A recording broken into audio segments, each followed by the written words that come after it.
San Diego home appreciation, the future outlook.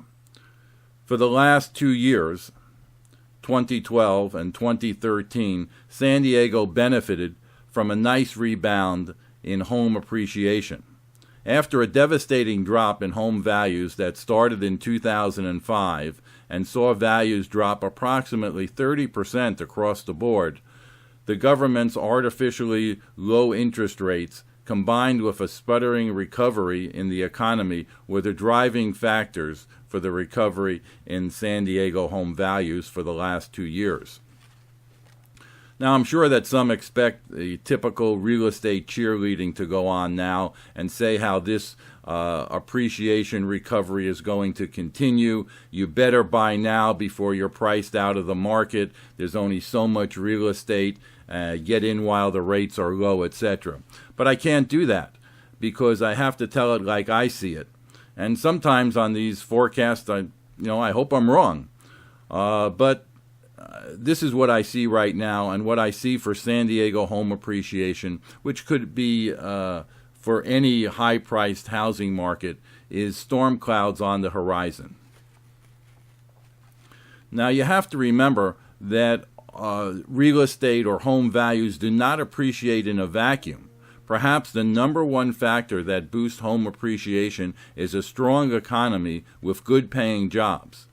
It's just that this underlying foundation for home appreciation that has me concerned as we go forward into 2014. Almost all full-time workers get medical insurance benefits in their pay packages. Most part-time workers don't. Under the Affordable Care Act, there's a rule which was just delayed until 2015. Businesses with 50 or more employees are required to provide medical insurance for full-time employees, but not employees who work less than 30 hours a week. This is the reason that last year we have seen more part-time, 29-hour or less jobs created than ever before.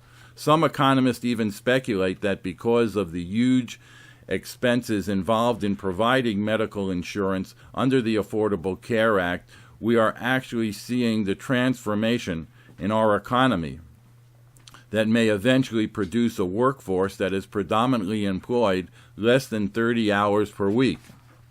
In reality, this may cause many potential employers to have to secure a part-time job in order to economically survive, let alone purchase the average San Diego home. Currently, there are approximately 28 million people working part-time versus 116.2 million people who work full-time. Now, once the full rules of the Affordable Care Act kick in 2015, these figures could actually switch by perhaps as much as 10 million workers in the first year that the new rules go into effect. So there is no doubt that the Affordable Care Act will bring with it a notable decrease in the number of productive hours workers put in on the job.